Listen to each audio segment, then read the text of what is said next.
Good morning, everyone. Are you in for, I want to say it's like an ice cream sundae with two cherries. We got Lewanna here from moving back here from Hawaii, and we have these wonderful singers, and you'll recognize her voice. She has been here before, and she's just like an angel's voice.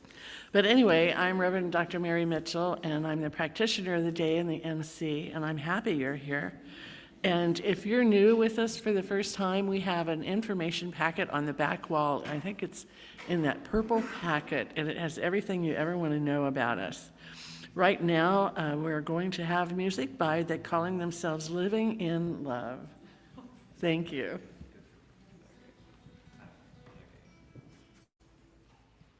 We're going to be singing a song called All That I Am. And once you pick it up, please join us.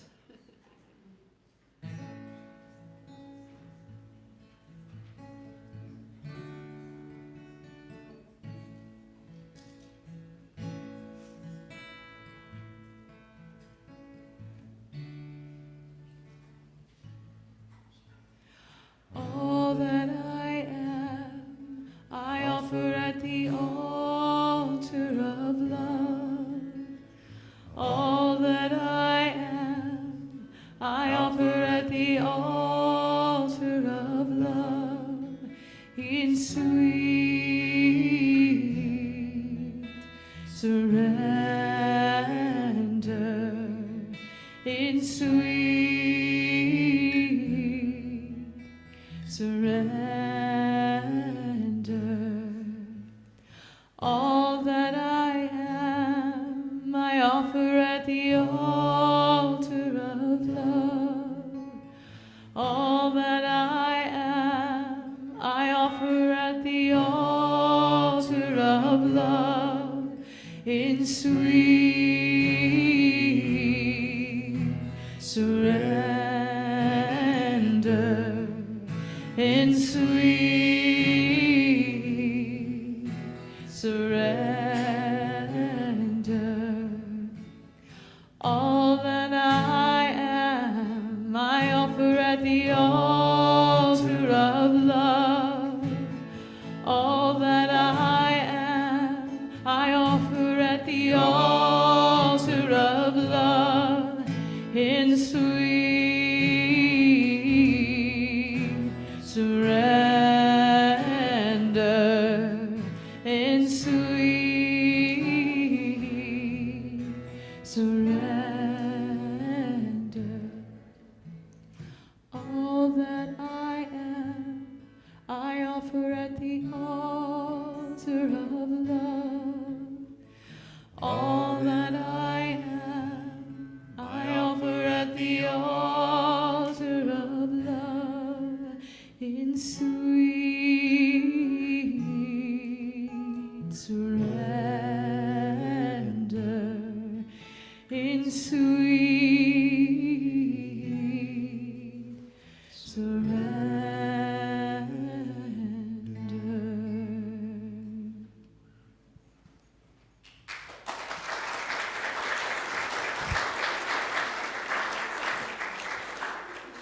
And now we'll have a half-hour meditation. I'm just joking. That was so good. Thank you. Absolutely wonderful. You know, the best thing we do here is we help people live spiritually fulfilling lives. And we have so many wonderful classes and opportunities to help renew that in you. So I hope you do take advantage of those as they come up. We're coming out of summer soon, and we'll go into fall classes and then winter and spring, and a lot of good stuff out there we've been planning for you. So just know that. And we're going to wave at the world. Lindy's going to pan the camera if you turn around and wave to everyone. And as you're turning around, say hi to whoever's behind you.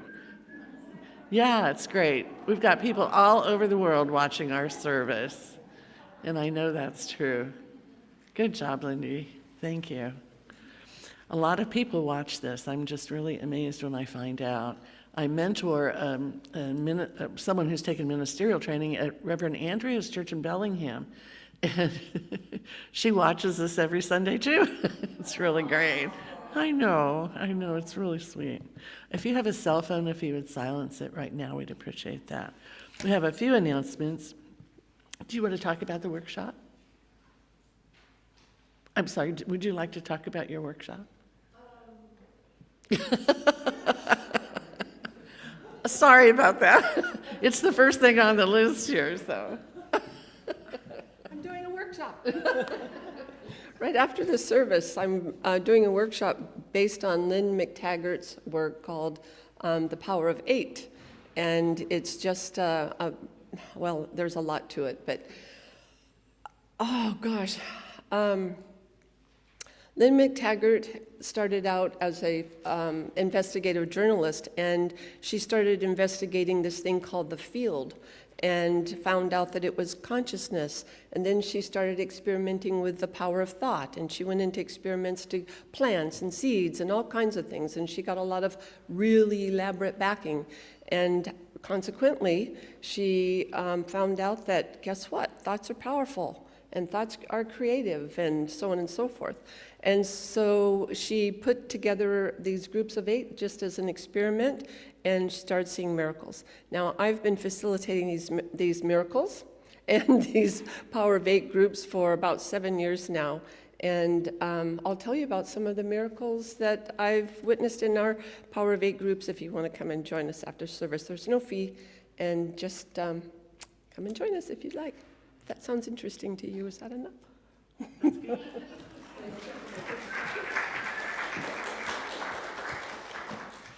It's so cute. She said, I haven't done this for a while. She's been doing minister work and now these groups of 8 for so many years in Hawaii. And she said, I'm just stopping and I'm going to go to Redding and I'm going to be with my sister and I'm going to let God tell me where to go next. So we're glad she's still here. We had Power of 8 groups about 10 years ago. We had about 6 or 7 of them, and amazing things happened. And eventually, you know, a group that meets every week, eventually it just kind of filters out, but people had just amazing experiences. So come and hear from Lewanna how it all works. It'll be really fun.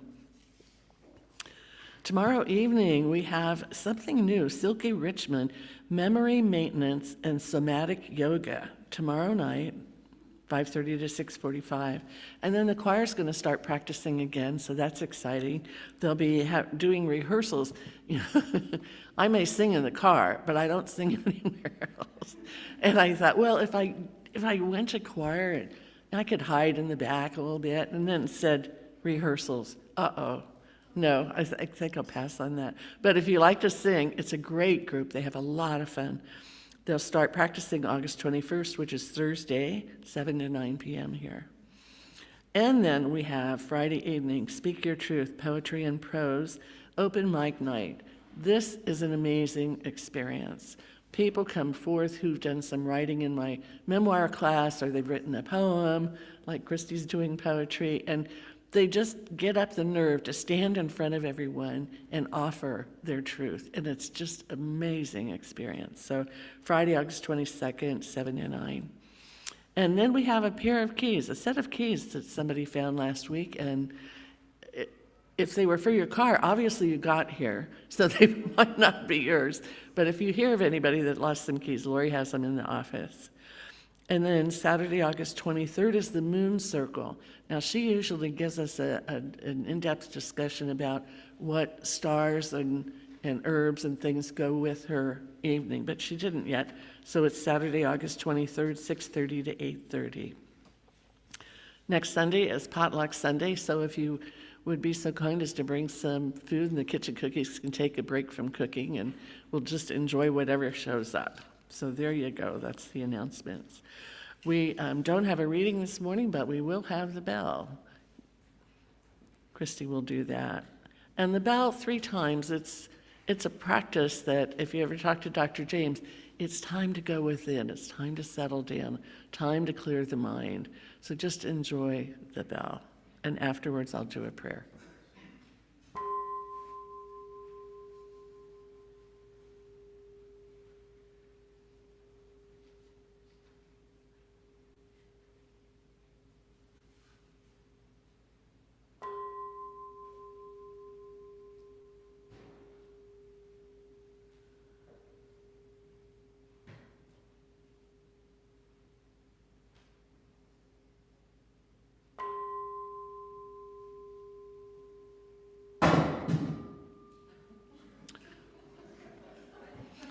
Yeah, I've done that before too. Laughter's good. Laughter's good. Oh, the talk this morning is soaring in love. So let us just know that, gosh, who made love? God made love. God made every one of us in love. The whole universe is full of what we call love, and it's up to us to feel it. And so this morning we do, with the beautiful music, with Lewanna's talk, we're just going to be soaring in that energy called love. I'm so grateful that this whole service this morning is imbued in love. And I'm so grateful everyone who came to serve today did so out of love. So we have a lot to be thankful for and a lot to release in our life, and just let our hearts this morning fill with love. And so it is.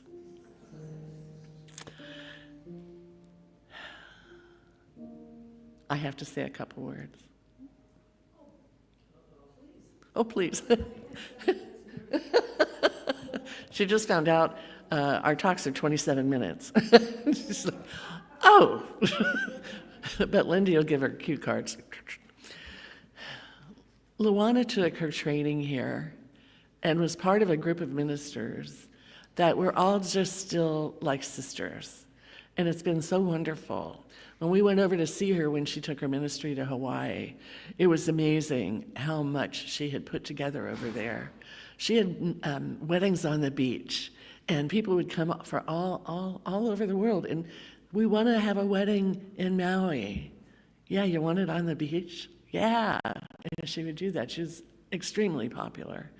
And so whenever she would come back, I was always thrilled, because at one point my mother had cancer, and I went to her and I said, I need a prayer for handling that.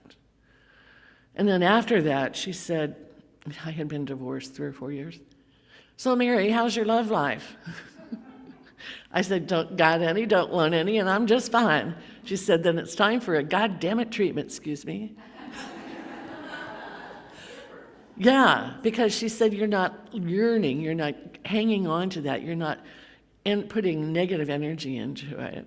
So she did this incredible prayer treatment, and I met my soulmate the next week here, and we were together 33 years. I know. She's good. She's good. So that's how good she is. Anyway, I'm just thrilled to have her here. And I'll get out of the way and let you give your beautiful message.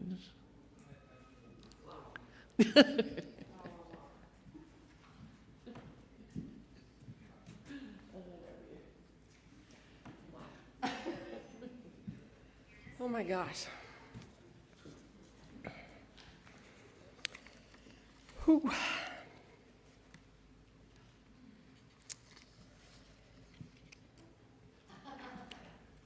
That reminded me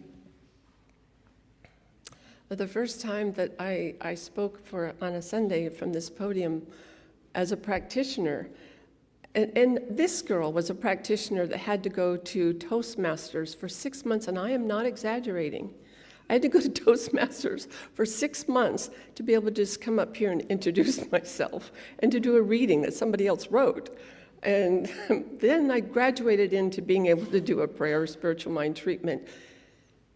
Janet, turn that video off.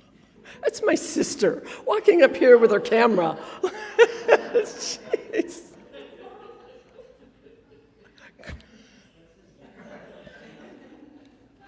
Oh my goodness, I'm not two. So anyway, I was a practitioner, and 6 months at Toastmasters, I was able to come up here. And who does Reverend James ask to take his place on a Sunday when he was going to be absent? Yep. And he gave me 6 months' notice. And I sweated bullets for 5 of those months. And here's the good part. A month out, I walked into James' office right back here and said, sorry, I can't do it. I just can't do it. You know what he said? I'll tell you. he said, Lewanna, you don't have to do much. Just think about what you're going to talk about. Because when you get up there, there's this stuff that just comes out of the floor and it comes out of your mouth and there's your talk. Get out of here. Go do it. And so I sweated bullets for another month. But I did it. And I moved to Maui and did it every week for a while. I'm still sweating bullets. So I think maybe I had a little PTSD when Mary said all of that. Like, what? So I'm just going to take a deep breath and settle into you all and enjoy your beautiful faces. And as Mary said, the title of the talk today is Soaring in Love, and it was a title that was given because the theme for the month is On the Wings of Love.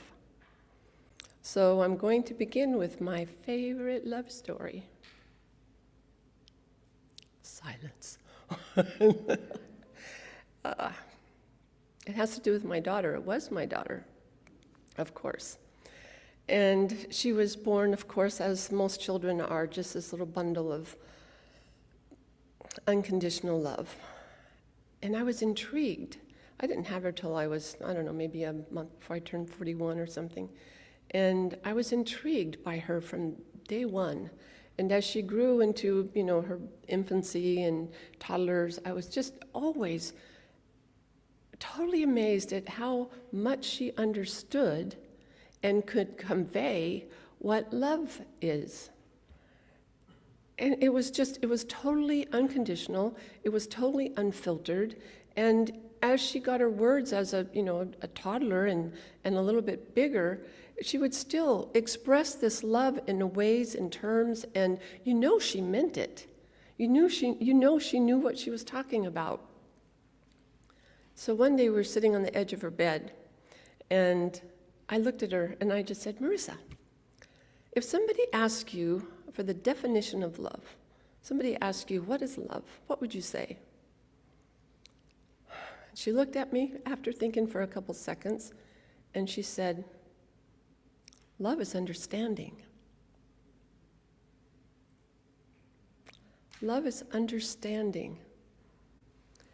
And I sat there for a few minutes, and I was kind of stunned. It's like, yeah, let me think about that for a little bit. Love is understanding. And to this day, I don't think I've found anything that explains love or defines love much better than love is understanding. So when they told me that or I found out that the talk for today was Soaring in Love, and the theme for this month was love based on Thich Nhat Hanh, teachings on love. I'll confess I hadn't read the book. So I went to ChatGTP and I said, and because I started wondering, about this, my daughter and her, and I thought, I wonder if some of these great and amazing teachers all through the ages, how they would define love. So I put into chat Thich Nhat Hanh, definition of love, direct quote. And guess what I got back?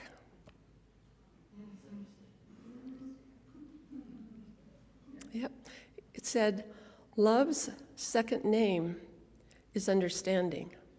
Wow. And you can't love if you don't understand. So then, chat, I put in Dr. Earnest Holmes, definition of love, direct quote. And again, from Dr. Holmes, he said, love is unity, understanding, and harmony. So I thought, since, how love, that's a huge topic and everybody's talked about it in every way there is to talk about it. So I thought I would try to maybe, since we want to soar, that I would start at ground level first and just, talk about love on a human level and see where we can go from there. Before I used to, when I was in Hawaii, I used to, I'd take my shoes off and wait for this stuff to come up through the floor. Thank goodness I was in Hawaii because they were used to people taking their shoes off. And I'd wait for that stuff to come up through the floor.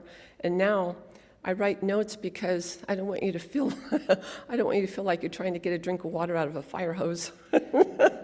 So I try to keep it coherent.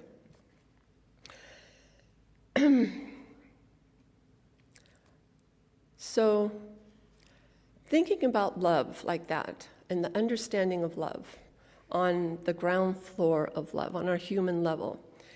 I was talking about my daughter, and we're thinking about children in general. And this is kind of an illustration to help you maybe kind of think about love as understanding.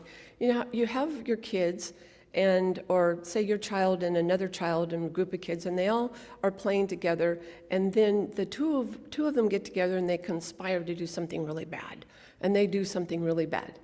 And so now the parents are together, and you're trying to, figure out how this came about. And so it's obvious that they're both equally complicit in whatever they did. But isn't there always something in the back of your mind that thinks the other kid was just a little bit more responsible for it than your own, right? It's just a little bit, and you think, okay, why is that? A lot of it comes from because of our understanding of our own child, right? We know how the child was raised. We know our input. We know how the child thinks. We know what upsets it. We know if it's a follower or its vulnerabilities, and we just know everything about it. So it's not quite as guilty, if you will, as the other person. And so we always make excuses in our own hearts for our own kid. And if you don't have children, think of your pet. If you leave your pet alone, your beloved pet alone at home, and it tears things up, and you come home and there's feathers everywhere, maybe poop on the floor, and you're like, oh my gosh. And then you look at these little puppy dog eyes, and you think, oh, I know you love me so much, and I left you here by yourself, and it's my fault. It's my fault. Yeah. But if someone else came in with you when you came in that scene, if somebody else had walked in with you, a friend that didn't know your dog, they're like, yeah, I'd be getting rid of that dog about now, right? But we understand our dog. We love our pets. We know where they came from. And I had a friend on Maui. Oh, this is pretty drastic, but he was a single, or an only child. And he'd always talk about how much his mother doted on him and how she loved him no matter what and spoiled him and did everything for him. And he would always talk about her in a way that was pretty funny. He would say, my mom would introduce me, this is my son John, isn't he wonderful? And somebody might say, I think he was just convicted of an axe murder last week. And she'd say, you don't know him like I do. He's wonderful. That was just a phase. He's learning, he's growing. He's actually perfect when you get to know him. That's a funny anecdote. But what this mom saw in her son was perfection. And anything, and had the appearance of anything about him that appeared as though it was imperfect, she said, was just a growing phase. He's learning. And that is easy to do with our family, sometimes. It's easy to do with our family and our friends and our small community here because we understand each other. We know each other, and we know how each other thinks. And so it's easy to, even when people act out and hurt us sometimes, and we do, we hurt each other sometimes, but there's a part of us that knows what's underneath that. We know how that person thinks. We know that they didn't mean it.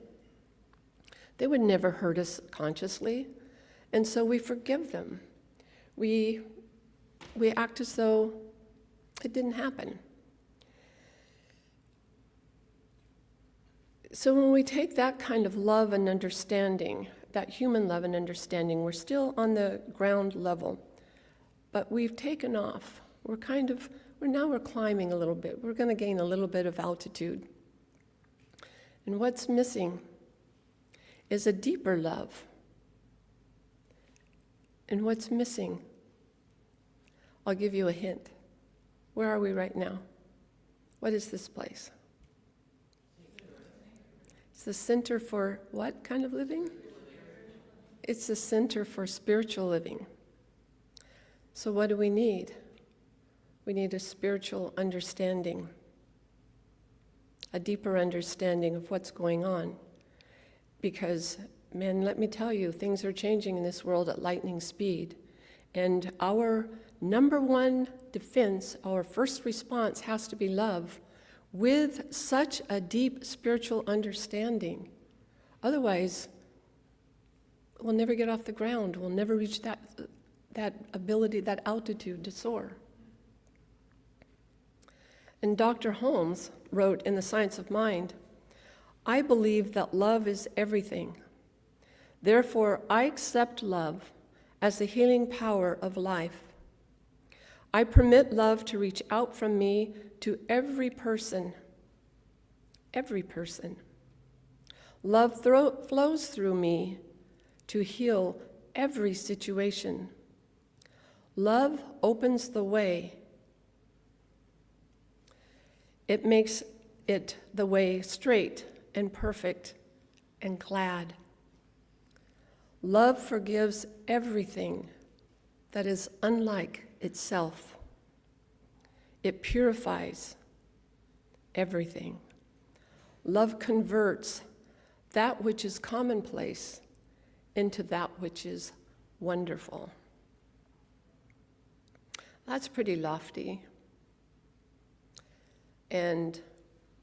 But Dr. Holmes is expressing spiritual understanding there, isn't he? He's saying that love at its highest doesn't look at things that are broken, that need to be fixed.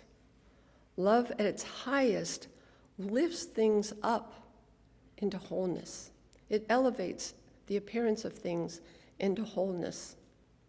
Love is that strong. But it's perplexing when you look out into the world and you see all of the things that are going on in the world and everything around us. It's perplexing when there are so many different kinds of people that are waking up in this world, and they're doing all of these things according to their own qualities. I mean, just think about it. There are, 8 billion people in this world? And 8 billion people are doing, 8 billion people, they're doing, every single one of them are doing the exact same thing that you and I are doing here. We're all working this out together. And we can't see that, and we can't honor that, and we can't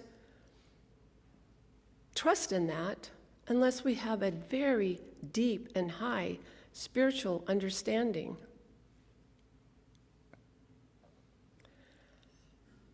And so we're thinking, how do we get to such an understanding? How do we get to that level of love? Well, actually, it's our practice, isn't it? We do belong to the Center for Spiritual Living. So it's our practice to get to that kind of understanding. But you know what? It's easy.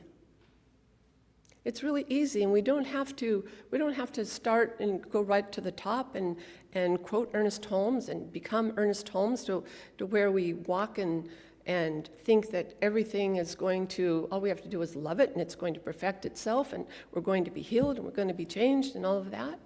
We have to start right where we are with our own understanding. I remember when I just started Science of Mind 101, and I took a job out at West Valley High School. And part of that job was to patrol the campus and at lunch. And I had to patrol the campus at lunch looking for the rule breakers. I had to, go and find people smoking in the bathroom or sneaking out to the parking lot or something like that. And those kids were mean. They were mean, and I didn't love them very much at all. And because they would see me coming, and they'd open the bathroom door, go, "Narc," so that whoever was smoking in the bathroom would stop. And they got to the point where they'd even throw their sandwich down in front of me, and I'd have to step over to walk around it. I mean, they really hated me or what I stood for. They didn't know me, but they certainly hated what I stood for. So being a student of science of mind, like I said, I didn't have any love for those kids, but I was a student. And so I took what I was learning. I took the creative thought out of my pocket, and I took it into the ladies' room before I walked out onto the campus every lunchtime. And I'd read the creative thought. And then I would try to walk around, as I was walking around the campus, trying to remember as much of that creative thought as I could possibly remember, and just kind of trying to keep my composure and walking around doing my job, and that sort of thing. And somewhere along the way, I don't remember the process of things, but somewhere along the way, I started just, instead of going over the creative thought and what I was thinking about for the day, I just started saying, "I love you," in my mind. Of course, they would have probably thrown their whole lunch in front of me. In my mind, I would silently say to each kid as I was walking down the corridor or the sidewalk, and "I love you." Just in my mind, "I love you." Truth be told, I didn't. But I was learning, and so I was practicing what I was learning because there was something inside me that knew that I was onto the truth. And I might not have completely embodied it yet, but I knew that the more I could embody it, the more I could, rise above the situation that I was in. So day after day after day, I would just, and no matter what came at me, I would just greet the students or group of students and tell them in my mind silently, "I love you. I love you, I love you, I love you." And over the course of that year, I went from being the campus narc to the campus confidant. And the kids started seeking me out to tell me about their home life, to tell me about the way that they were raised, or to tell me about this, that, or the other thing, their fears, their insecurities, their aspirations. And I got to know them, so I understood them a little bit more. And by the end of the year, I started actually liking them because I understood them. And so at the end of the year, by the end of the year, I had programs in the school, on the campus, like rage management or anger management, and for eating disorders, and different things like that. And these kids needed somebody to hear them. And I don't tell you this story, well, I tell you this story for two reasons. I tell you this story because, number one, the power of love. The love has intelligence. Because what is God? God is love. So of course love has intelligence. And so if I took the time just to practice what I was learning diligently every single day, then that intelligence in love itself, by me speaking my words in my mind, something started to shift. I didn't see it shifting at the time. I wasn't aware of it shifting. I wasn't even aware of the way I'm explaining it right now at all. I just knew what I did, and by the end of that year, that school year, things were different. And the other reason I tell you that story is because when we read stuff from Dr. Holmes that is so lofty like that, we read this stuff and we think, how can I ever get to that point? What do I need to do to get to that kind of love and that kind of understanding? And again, it's just practicing what you know, or practicing what you're learning. And here's our practice. We all know who we are. So we have to remember who we are. We're a child of God. We are a child of God, and what we are is the love of God in action. The love of God that has taken form and works through us. And we might think that just because we show kindness or we show love to, one person, or we dote on one person, or we love, a certain group of people, or we're kind to a certain group of people, or we do these little things, we might think that it's not enough.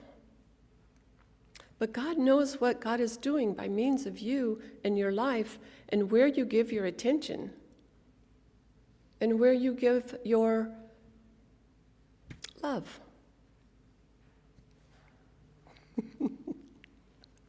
That was a high five she gave me. So our work is just to remember who we are, remember what we are, and to remember how we serve. And how we serve is by staying in alignment with what we know. And allow that intelligence, that love that is part of us to lead us, to go forth and make our path perfect, to make what's commonplace wonderful. And it doesn't require a lot of effort. It just requires practicing where you are right now to the best of your ability. And how we serve is we serve all of humanity when we can say, I know who I am, I know what I am, and I know how I serve. And we serve all of humanity when we look at someone else, no matter who it is. No matter who it is, people, and 8 billion people, no matter who it is, we look at someone else and say, and I know who you are. And I will hold that truth of you until you know it. That's how we begin to soar above all the things that we don't understand. That's when we begin to look down on the world and see beauty, and see people and situations that are going through a learning phase, and see perfection behind it all, because that's what this Center for Spiritual Living is for. That's what Dr. Holmes teaches. That's the crust of the whole teaching. So,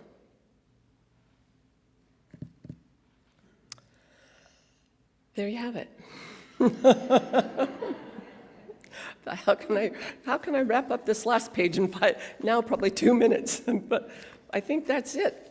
I think that's the message I came to give, that you don't have to be lofty and perfect in your practice, but practice what you do know, and watch your life change, and watch your community change, and watch the whole world change, because the higher you get in your understanding, the higher you're elevated and looking down, the more perfect things seem. It looks better. The higher you get, the better it looks, right? Okay. So, Judy?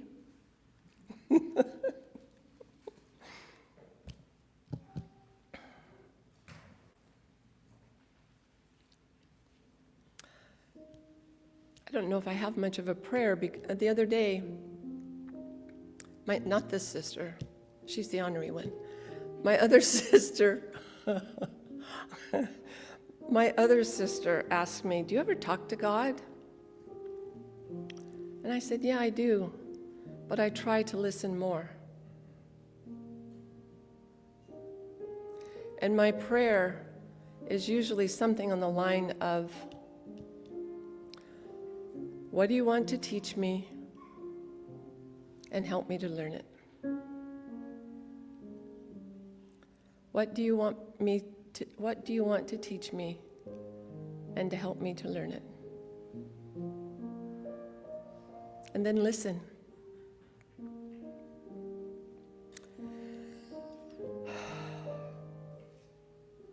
So I honor the light and the love in you. And I appreciate this space and this time with you in love. That's it. So it is.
Trust in the process. Trust in the process. Oh yes. Trust in the process. I know we'll make it through. I know it's true. Don't you go, don't you go, don't you go. I'm giving up hope now, child.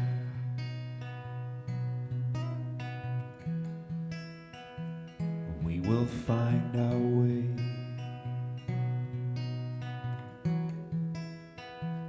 We will find our way. We will find our way.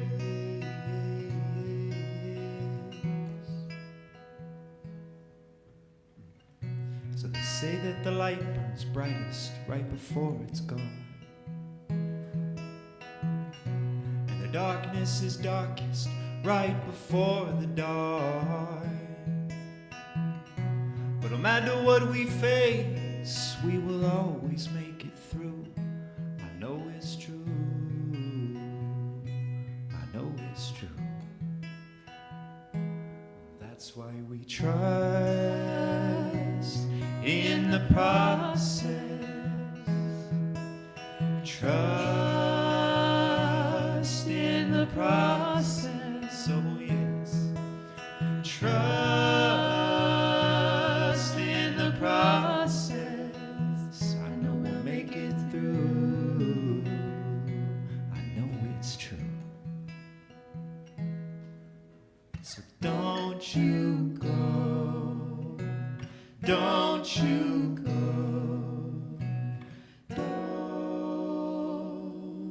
Don't you go.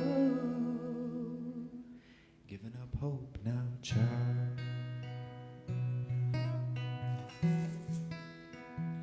We will find our way.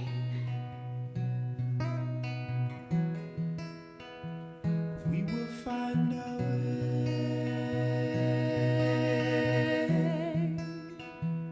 We will find our way.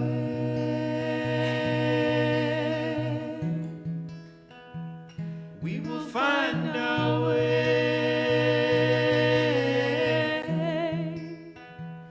We will find our way.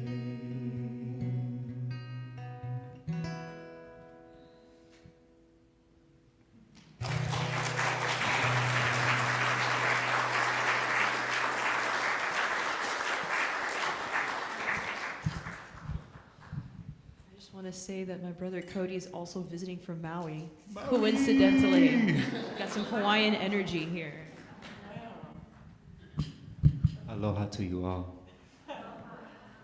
That's great. Oh, so beautiful. If the ushers would come forward. Thank you.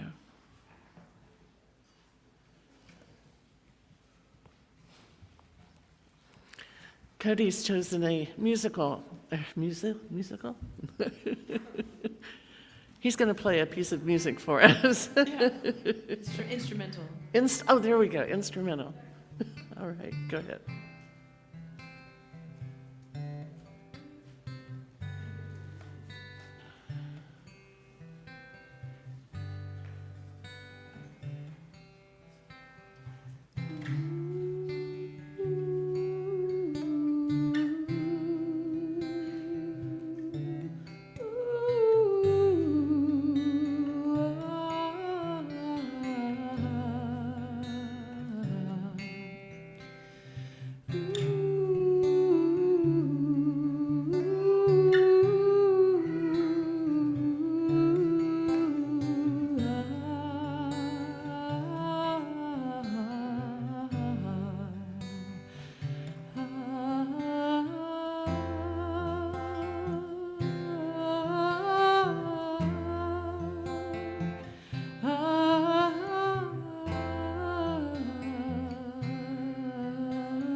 I give great thanks for the blessed donations received in the offering.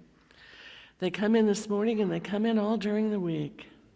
And I know each dollar supports this spiritual family in many ways as we grow together, pray together, and give thanks for all that the center has been blessed with today and always. And so it is.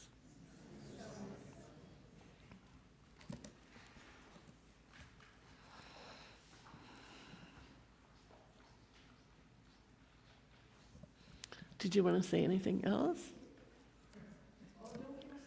Oh, don't get her started. All right. Well, what we would like to do is they have a closing song, and then Judy will come up and help with the peace song. Mm-hmm. So as everyone will stand and we'll just enjoy your beautiful music. Come back soon. Oh, yeah, we love to. Thank you. This is I Send My Love, Karen Drucker. Please join in.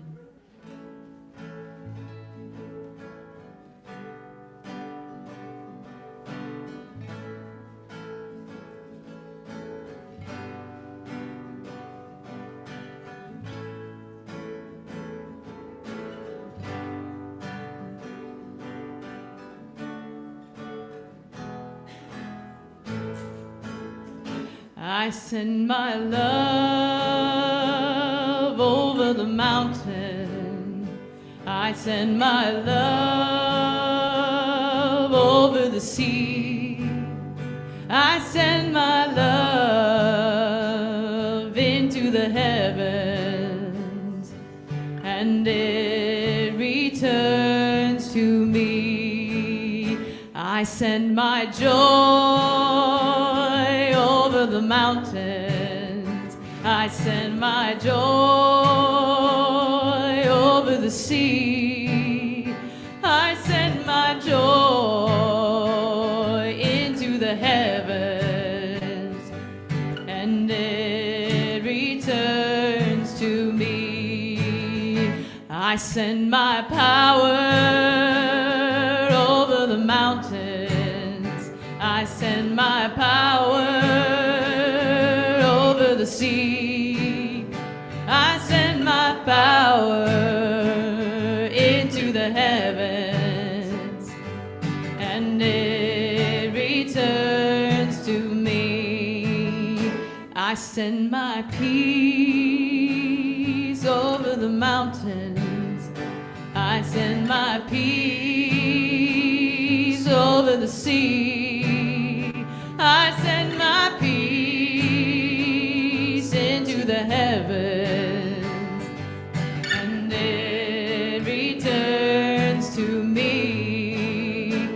I send my love over the mountains. I send my love over the sea. I send my love into the heavens, and it returns to me, and it returns to me.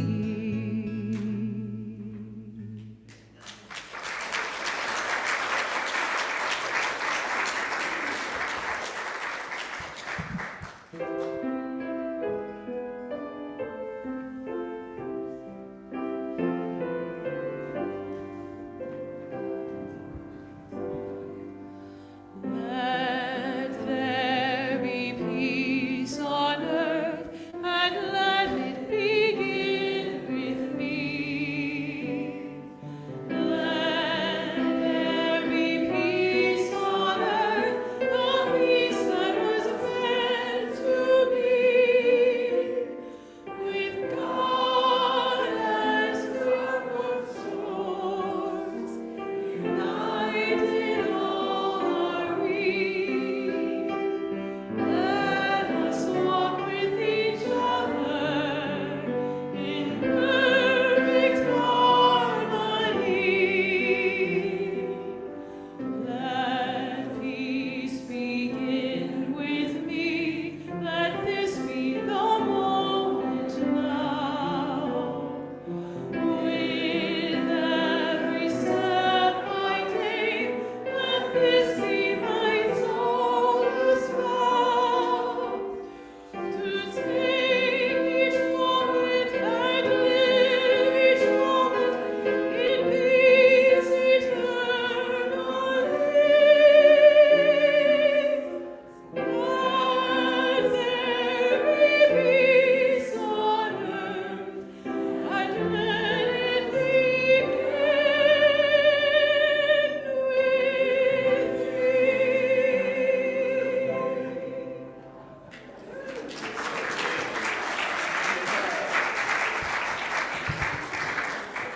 Wow. I want to ask, how many will stay for the workshop? Please raise your hand.